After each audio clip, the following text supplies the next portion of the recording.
안녕하세요, 선생님. 네. 안녕하세요. 네, 안녕하십니까? 권 선생님, 간단히 본인 소개를 부탁드리겠습니다. 저는 충청남도 무역유산 6호 남포 배루 이수자 권태만입니다. 아, 그럼 배루를 이렇게 시작하고 만들게 된 계기가 있을까요? 좀 아시다시피 저희 보령은 남포 오석이라고 해서 도래 고장이잖아요. 네, 그래서 이제 남포 오석이라고 하는 것은 우리가 알기로 검은 돌이라고 이렇게 생각할 수도 있는데 남포 오석은 이제 비석돌이잖아요. 네, 그래서 이제 이 벼룻돌도 남포 오석으로 속해져 있고 남포 오석으로 이렇게 알려졌는데 네. 저희 고장은 특히 웅천 쪽에는 비석 성물계통의 일들을 많이 하시는 것 같고요.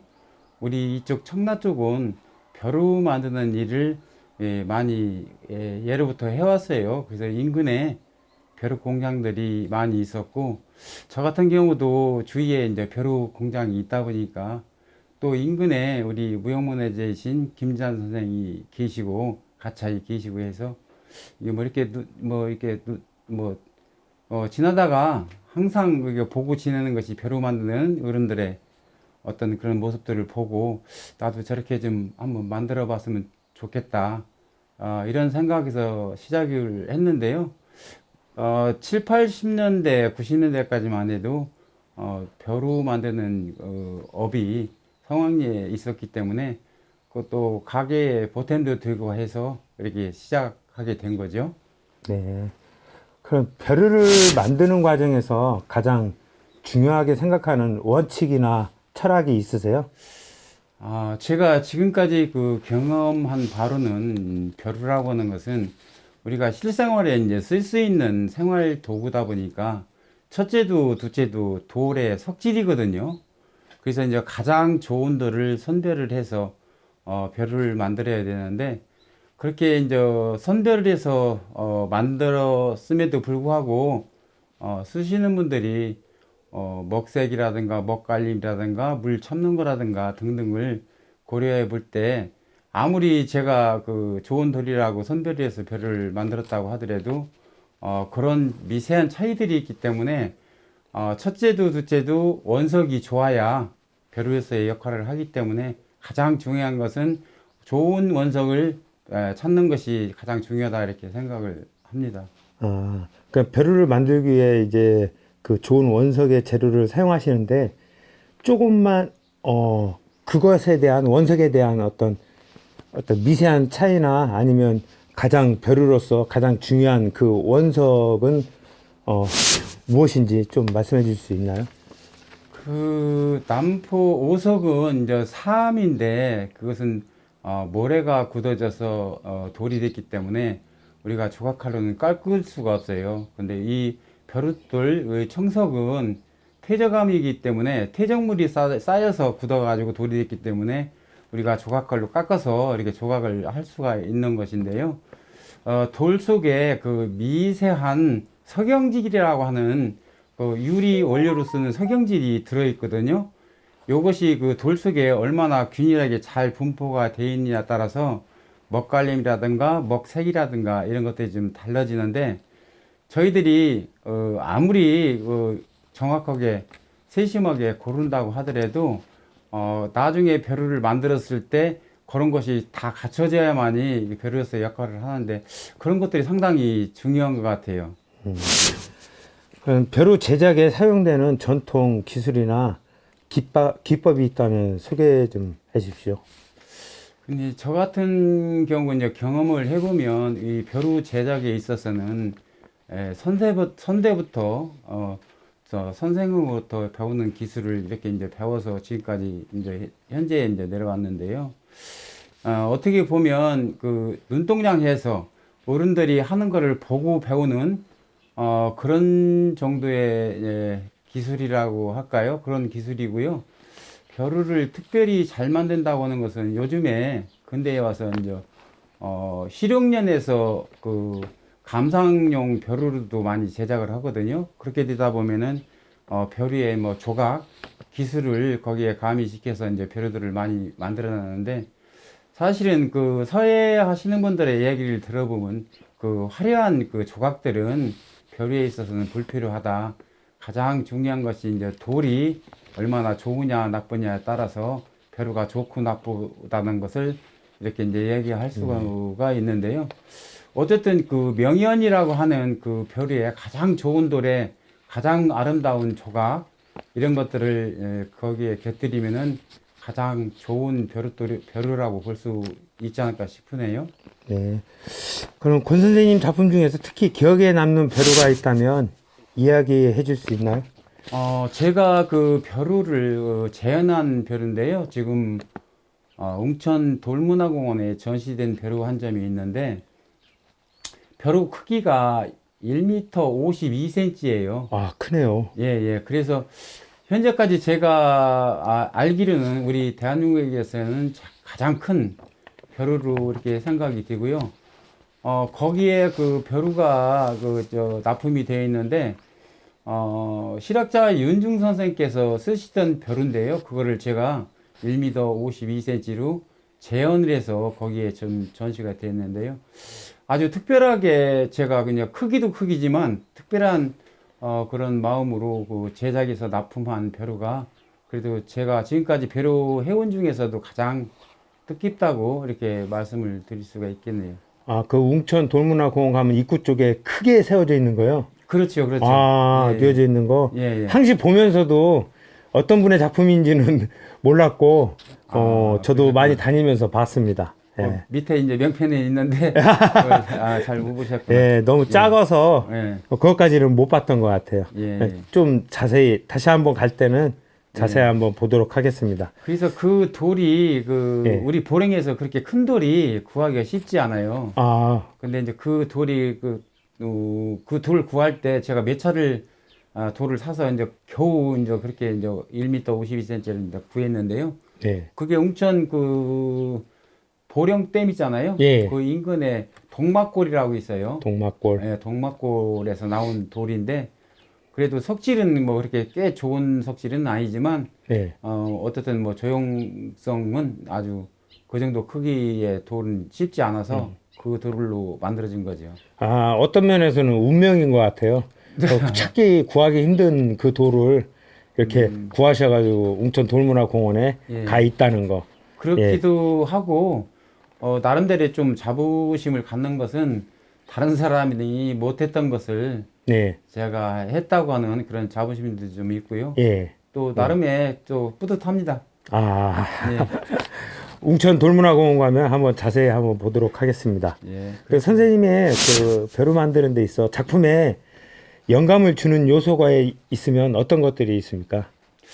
저는 그 벼루에 대해서 좀 나름의 자료도 좀 찾아보고 이렇게 했는데요.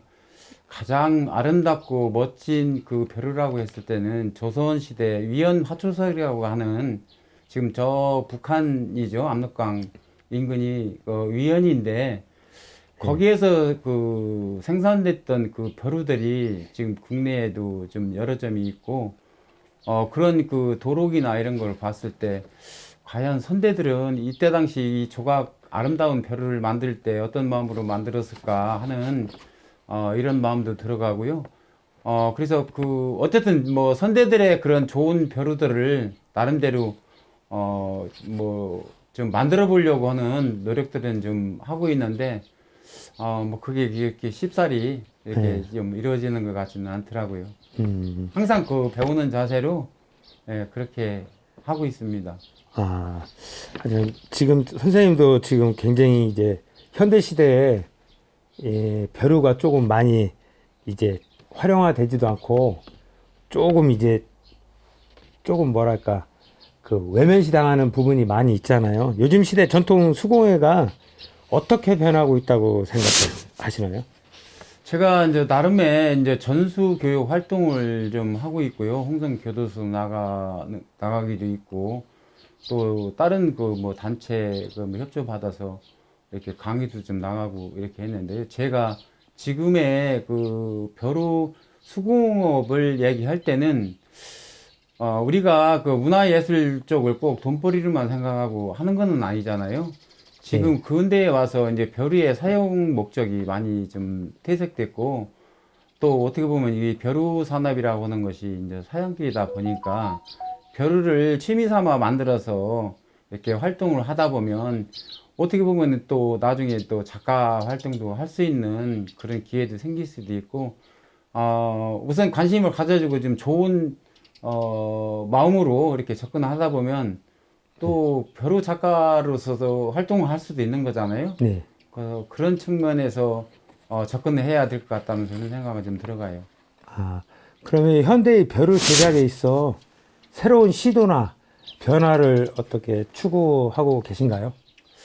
그러니까 이게 그 전통문화에서 계승 발전해 나가야 되고 또 후대에 계속 이어져 나가야 되거든요. 그러면 누군가는 좀 봐주고 좀 필요에 따라서 좀 매입도 좀 해주고 이래야 될 텐데 그런 면에서 있어서 현대적인 그 디자인이나 새로운 벼루의 어떤 그 상품으로도 좀 만들어내야 될 텐데 이게 어느 정도 좀 한계점은 있는 것 같아요. 그래서 이제 저 같은 경우는 이제 상품화 하는 방법으로는 소품으로 만들어서 기념물 쪽은 기념품 쪽으로 이렇게 해서 좀 대중에게 이렇게 좀 알릴까 하는 이런 생각도 좀 있고요. 어쨌든 그 전통 공예, 벼루 공예가 작품화해서 더 고급진 벼루를 만들어서 미술품 가치로 소장할 수 있도록 이렇게 좀 만들어주는 것이 좋겠다는 생각이 들어요. 아, 전통 공예 쪽도 괜찮은 것 같아요. 그러니까요. 예. 예, 예. 석탄박물관 같은 데도 조그만 연탄 체험이 있잖아요. 예, 예, 뭐 그런 거와 마찬가지로. 예, 예. 그냥 기념품으로 갖고 있어도 네, 상당히 예. 좋더라고요. 인테리어도. 아, 그러면은 이제 마지막으로 앞으로의 그 목표나 꿈이 있으시다면 한 말씀 해주시고요. 벼루 제작 외에도 아니면 벼룩에 관계된 거에도 어떤 시도나 어떤 그러면은 벼루 외에도 다른 걸 어떤 전하고 싶은 분야가 있는지 한번 마지막으로 말씀해 주십시오. 저 후자를 말씀드리면 저는 어차피 다른 그 작가 생활이라든가 다른 거에 도전하고 싶은 생각은 그렇게 많지 않고요. 네. 이제 제가 지금까지 평생을 몸담았던 이 벼루 제작에 있어서 이제 마지막 어떻든 뭐 뜻이 있는 그래도 기념물적인 작품 몇 작품이라도 남기고 가면 그것이 저한테는 그 보람일 것 같고요. 다른 쪽에를 좀 생각을 좀 해본다면, 저는 앞으로 기회가 주어질지는 모르겠지만, 우리 보령에는 그 남포 벼루 박물관이 없어요. 네. 뭐 보령 박물관도 있고 석탄 박물관도 있지만 거기에 부분적인 그 벼루 작품들은 전시가 되어 있는데 순수한 남포 벼루 박물관이 없어서 안타까운 마음을 항상 갖고 있는데요. 제가 앞으로 시간이 주어진다면 남포 벼루 박물관을 만드는 데 있어서 좀 노력을 좀 했으면 좋겠다. 그리고 후배 양성을 위해서 지금 나름의 그 고심도 하고 활동을 좀 하고 있는데 이게 쉽지가 않아요. 그래서 네. 제가 오죽했어야 교도소까지 찾아다니면서 이렇게 지도도 하고 있고 이렇게 좀 하고 있는데요. 네. 그래서 이제 후계 양성을 위해서 좀 더 노력을 해야 되는데 그 노력이 필요할 것 같고 제 개인적으로는 충청남도 무형문화재가 되는 것이 저는 이제 꿈입니다. 그래서 제 생애에 있어서 이제 마지막 목적은 문화자가 돼서 또 우리 후대에 아주 기감이 될 수 있는 이런 그 전통 벼루 제작 보유자로서의 역할을 좀 하고 싶은 생각이요. 그런 생각이 있습니다. 제가 생각할 때는 이게 맥이 끊기면 안 된다고 생각을 하고요. 네. 그리고 선생님 말씀처럼 그 어떤 여러 장르의 박물관이 테마파크식으로 네. 좀 형성이 이루어져서 여기에서는 벼루도 체험하고 저기에서는 속공예 체험하고 네. 저기에서는 뭐 켈리도 이렇게 뭐 체험하고 여러 가지 그 테마가 연결이 돼서 예. 이렇게 크게 한번 구상이 됐으면 그런 콘텐츠를 그런 바람이고요. 예. 선생님 지금 이제 마지막으로 선생님이 5년 뒤에 현재의 나에게 해줄 말씀이 있으시다면. 저는 뭐 5년 후뿐만이 아니고 10년 후 제가 마지막 가는 길에 있어서도 예, 나름의 잘 살았다고 하는 예, 나 자신한테 그래도 나름의 인생을 잘 살았다고 하는 이런 말을 저는 남기고 싶어요. 물론 뭐 제 자식들한테도 그렇지만 제 후배들한테 혹시 저를 또 이어서 누군가가 또 이어나간다고 했을 때는 나중에 내가 이 업에서 떠난다든가 했을 때에 너 자신에게 물었을 때 나름대로 열심히 잘 살았다고 하는 이런 말을 좀 남기고 싶고요. 지금 전승하는 거에 있어서는 지금 우리 무형문화재 김지한 선생님께서도 전수회관에서 나름의 이제 활동들은 쭉 하고 있고 저희들도 이제 거기에 동참해서 이제 같이 이렇게 활동을 하고 있는데요. 그런 것도 좀 더 활성화 시켜야 될 필요가 있고 우선 행정적으로도 이게 문화예술 쪽에는 어떻게 보면은 비인기 종목이잖아요. 따지고 보면. 예. 그래서 좀 무관심할 수도 이런 부분이 있어서 행정적으로도 이렇게 지원받을 수 있는 그런 노력도 좀 같이 겸해서 이렇게 해야 될 것 같습니다. 그리고 마지막으로 인사 말씀 한번 해주십시오. 벼루 만드는 수공업 벼루 장인들께 배우고 싶은 분들한테 저는 말씀을 한번 드려보고 싶어요. 아까도 제가 조금 말씀드렸지만, 지금 서예 하시는 분들 있잖아요. 이런 분들이 좀 관심을 갖고, 내가 쓰는 벼루를 내가 만들어 보는 이런 기회도 좀 한번 가졌으면 좋겠습니다. 네. 네. 오늘 인터뷰 감사합니다. 예.